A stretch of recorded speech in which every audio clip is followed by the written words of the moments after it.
There is only one success: to be able to spend your life in your own way.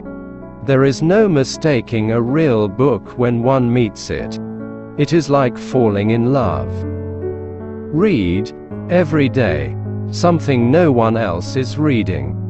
Think, every day, something no one else is thinking. Do, every day, something no one else would be silly enough to do. It is bad for the mind to be always part of unanimity.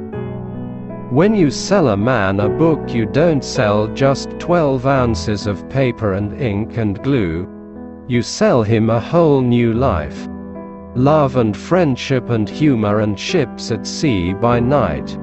There's all heaven and earth in a book, a real book. If we discovered that we had only 5 minutes left to say all that we wanted to say, every telephone booth would be occupied by people calling other people to stammer that they loved them. No man is lonely while eating spaghetti. It requires so much attention. All cities are mad. But the madness is gallant. All cities are beautiful. But the beauty is grim. That's what this country needs: more books. The real purpose of books is to trap the mind into doing its own thinking.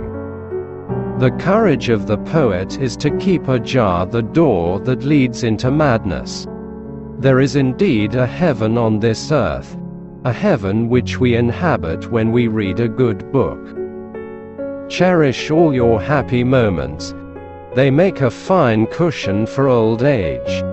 No one appreciates the very special genius of your conversation as the dog does.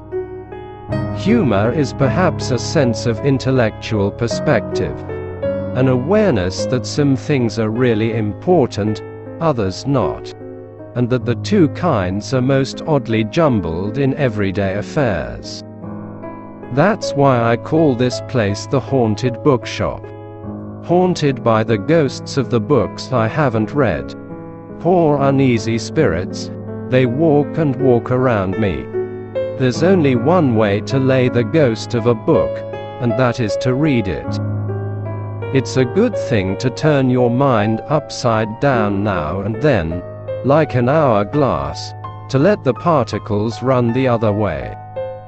Long ago I fell back on books as the only permanent consolers. They are the one stainless and unimpeachable achievement of the human race. It saddens me to think that I shall have to die with thousands of books unread that would have given me noble and unblemished happiness.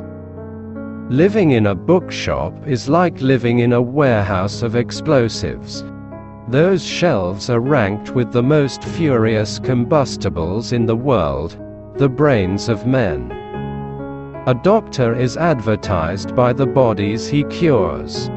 My business is advertised by the minds I stimulate. And let me tell you that the book business is different from other trades. People don't know they want books. I can see just by looking at you that your mind is ill for lack of books, but you are blissfully unaware of it. The world has been printing books for 450 years, and yet gunpowder still has a wider circulation. Never mind. Printer's ink is the greater explosive. It will win. I think reading a good book makes one modest. When you see the marvelous insight into human nature which a truly great book shows, it is bound to make you feel small, like looking at the Big Dipper on a clear night, or seeing the winter sunrise when you go out to collect the morning eggs.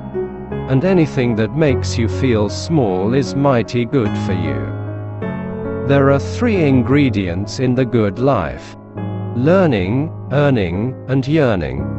A man should be learning as he goes. And he should be earning bread for himself and others. And he should be yearning, too. Yearning to know the unknowable.